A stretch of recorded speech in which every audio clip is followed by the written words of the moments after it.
Salut à tous, on est juste avant la dernière course de la saison de Formule E.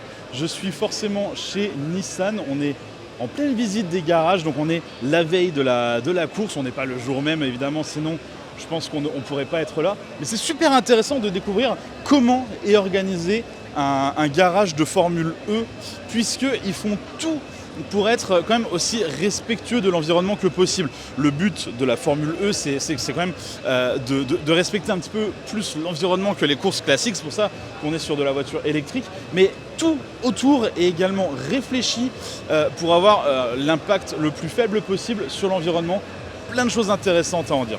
En effet, les responsables chez Nissan m'expliquaient que d'énormes efforts sont faits au fil du temps pour limiter un maximum l'impact de la Formule E sur l'environnement. Ils ont notamment atteint la neutralité carbone depuis 2020. Alors évidemment, ça passe par des investissements dans des projets qui permettent de compenser le carbone inévitablement généré par les courses, mais ils ont plein de petites règles et astuces qui permettent de limiter les rejets, mais aussi qui contribuent à rendre les courses plus passionnantes.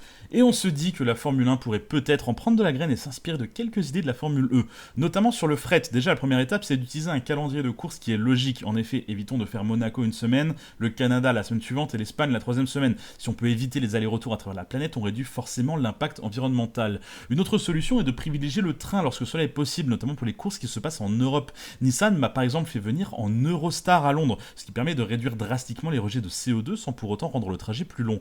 Il y a des règles d'organisation aussi, par exemple. Chez Nissan, le garage ressemble toujours exactement à cela, avec la voiture de Sacha Fenestraz et son équipe à gauche, et la voiture de l'équipe de Olivier Roland à droite. D'ailleurs, les membres de l'équipe sont limités dans les garages. C'est pour cela que certains ont des brassards jaunes. C'est les personnes habilitées à travailler sur les voitures. Pendant la course aussi, directement, des choix ont été faits, notamment sur les pneumatiques. Tout le monde a les mêmes et il n'y a qu'un seul set. Il n'y a pas de pneus pluie, des slicks, des durs, des mous, etc. comme en F1. Alors forcément, ça enlève un peu de stratégie, mais l'impact sur l'environnement est énorme. Beaucoup moins de pneus à transporter et ils sont consommés beaucoup moins vite puisqu'ils doivent tenir toute la course.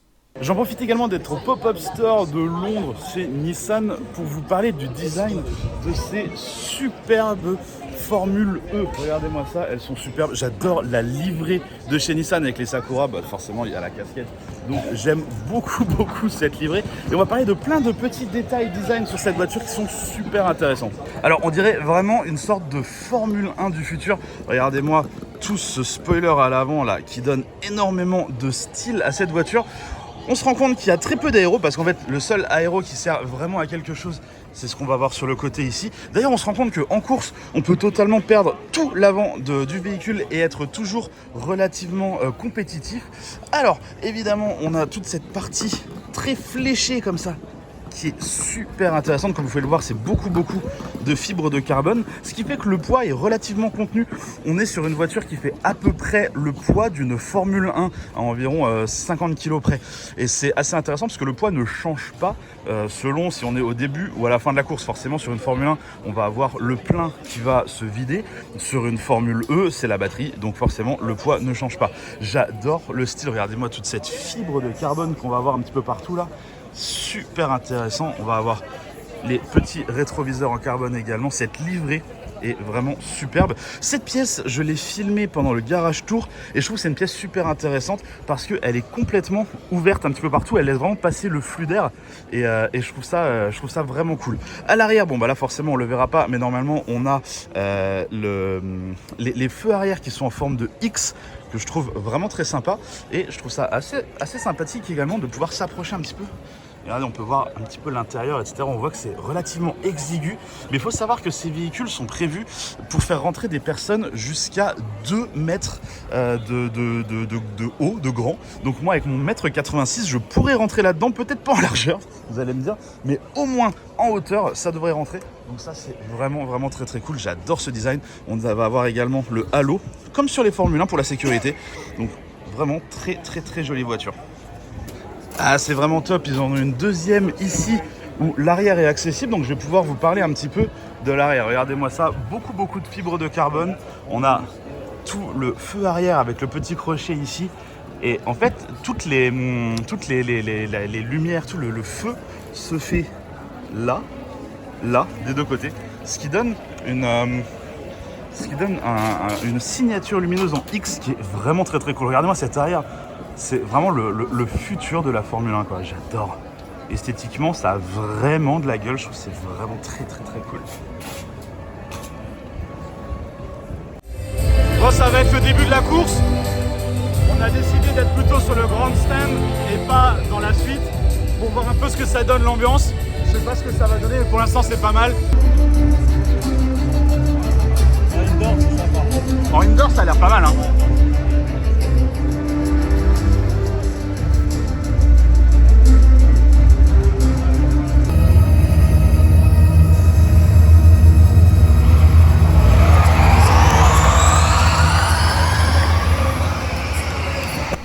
Au final, cette course, au début, j'en attendais pas grand-chose parce qu'en fait, Olivier Rowland n'était pas très bien placé en qualif. Il a fait 9ème. Et donc, je pensais qu'il n'avait pas beaucoup de chances de faire quoi que ce soit sur cette course. Sauf que à un moment, avec des abandons et des beaux dépassements, il se retrouve 3ème, juste derrière Verlaine de la team Porsche et Evans de la team Jaguar. Et en réalité, je me rends compte que Olivier Rowland a déjà utilisé ses 2 boosts, alors que Verlaine et Evans ne les ont pas encore pris. Donc je savais qu'à un moment, forcément les 2 pilotes allaient devoir sortir de la trajectoire pour prendre leur boost et que Rowland avait toutes ses chances de passer en première position. Et là je vous avoue que l'excitation est vraiment montée très vite. Eh oui, ils sont obligés de prendre leur deuxième attack mode. Wow!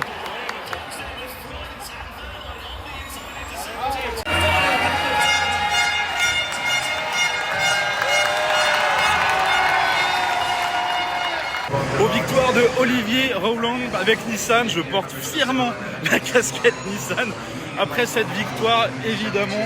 Donc là je pense que ça va être la fête, je pense qu'on va pouvoir fêter ça dignement.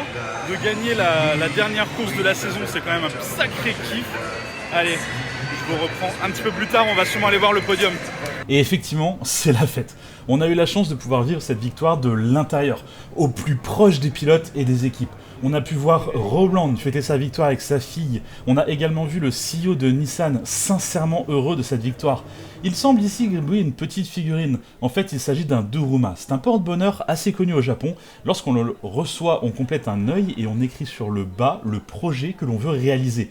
Vous l'aurez compris, le vœu en question était la toute première victoire de la saison. Ce Duruma avait été initié à Rome l'an dernier. Pour la petite histoire, à la base, le vœu devait être le premier podium de la saison. Mais environ 10 secondes avant le coloriage de l'œil, il a été décidé qu'on allait être plus ambitieux et qu'on allait plutôt choisir la première victoire. Le fait que ça arrive sur la toute dernière course de la saison avait une saveur toute particulière. Ça s'est vraiment ressenti au sein de l'équipe. J'étais tellement heureux de pouvoir vivre ce moment avec eux. C'est le genre de moment qu'on peut voir à la télévision et aujourd'hui, avoir la chance de le vivre pour de vrai, c'était exceptionnel. Un grand merci à Nissan de m'avoir permis de vivre cette course et surtout un grand merci de m'avoir permis de vivre cette victoire. C'était incroyable. En bonus et pour finir cette vidéo, je vous propose quelques images du tout nouveau Nissan Ariya Nismo qui était présent à Londres. Nissan profite de la course de Formule E de Londres pour nous présenter le tout nouveau Nissan Ariya Nismo. C'est le grand retour de Nismo en France et en Europe. Donc c'est vraiment un sacré événement. Ça faisait vraiment plusieurs années qu'on n'avait plus du tout de véhicule Nismo par ici. Et voilà, on a ce grand retour. Alors forcément, c'est un SUV électrique. Je sais qu'il y en a certains d'entre vous qui vont être déçus, mais avouez que il est quand même esthétiquement super réussi avec les petites lignes bien spécifiques de Nismo. On a une puissance de 435 chevaux et 600 Nm de couple. Donc on est sur des puissances qui sont vraiment très respectables, même si c'est pas complètement inattendu pour de l'électrique. Alors, est-ce que ce véhicule est intéressant? Est-ce qu'il est joli? On va en faire le tour parce qu'en termes de design, il y a plein de choses à en dire. Déjà par rapport à un Ariya classique, on se rend compte que la calandre passe complètement en noir. Donc déjà ça donne un côté un peu plus sportif. On a forcément la lame très spécifique de Nismo avec le petit logo au centre qui, ça on l'a vu sur mon ancienne vidéo chez Nismo Omori, à chaque fois il y a le petit logo comme ça au centre. On voit que tout le pare-choc a vraiment été travaillé, il est beaucoup plus large qu'avant, regardez-moi ça, avec la petite ligne rouge qui est super importante. Et on a des petites prises d'air ici qui sont réelles d'ailleurs. On voit que voilà, elles sont totalement réelles. Donc ça c'est c'est vraiment, vraiment, vraiment cool d'avoir ce genre de petits détails. Forcément, la petite ligne rouge, elle continue sur le côté du véhicule, hein, forcément, sur les portières. Regardez-moi ça jusqu'à l'arrière. Je voudrais quand même m'arrêter quelques minutes pour parler de ces jantes. Ces jantes sont assez spécifiques. C'est des jantes en 20 pouces qui sont totalement spécifiques à la version Nismo. Comme on peut le voir, on a le petit logo ici. Elles sont assez cool et elles sont chaussées de Michelin Pilot Sport EV. Donc ça, c'est vraiment les pneus développés spécialement par Michelin pour les véhicules électriques. Alors, on voit également que tout le tour de roue a une finition un petit peu différente, qui vient échapper tout juste le petit port de charge. Donc c'est assez sympathique d'avoir ce genre de choses. On se rend compte également que la couleur est tirée de la GTR R35. Comme vous pouvez le voir sur la version Nismo de la GTR, on a ce type de couleur et là on le retrouve totalement. Alors je voudrais essayer de passer vers l'arrière, il y a beaucoup de monde, mais à l'arrière il se passe vraiment des choses très intéressantes et j'aimerais beaucoup vous le filmer. Il y a un monde fou ici, mais on y arrive, on arrive quand même à filmer ça. On voit que l'arrière de l'Aria est relativement différent par rapport à la version classique. On a déjà un spoiler qui est ajouté, regardez-moi ce petit spoiler qui donne un petit côté un petit peu plus sportif. Et forcément, toute cette ligne en bas entièrement retravaillée par Nismo, toujours avec le petit logo au centre, ça c'est important. La ligne rouge spécifique de Nismo, et au centre, regardez-moi ça, au centre on a le petit feu stop comme ça, qui vient vraiment donner un côté un petit peu F1, vraiment très très très cool. Comme vous pouvez le voir, c'est sur la version e-Force, donc la version e-Force qui est une version de 435 chevaux et 600 Nm de couple. Donc ça devrait vraiment fonctionner. Alors à l'intérieur, qu'est-ce qu'on a? On a un intérieur totalement spécifique Nismo également, avec un petit revêtement rouge comme ceci sur de l'Alcantara. Donc ça c'est vraiment spécifique à Nismo. J'en ai vu plusieurs des Nismo quand j'étais à Tokyo, et elles avaient toutes vraiment cet intérieur un petit peu spécifique avec les petites surpiqûres rouges comme ça qui rendent vraiment très très bien. Au poste de pilotage, qu'est-ce qu'on a? Alors forcément, c'est une conduite à droite puisqu'on est en Angleterre, nous on l'aura en conduite à gauche. Spécifique à la version Nismo, on a le petit morceau de cuir rouge ici au centre du volant. On a les lignes rouges qui vont tout du long du véhicule. Les petites lignes rouges ici. On a les sièges Nismo totalement spécifiques avec le revêtement rouge également, le petit logo Nismo. Et on va retrouver au centre le logo Nismo ici, toujours avec cette petite finition bois qui est assez commun sur le Aria, mais ça rend vraiment super bien. C'est une très belle version, très belle finition, ce nouveau Nismo Aria.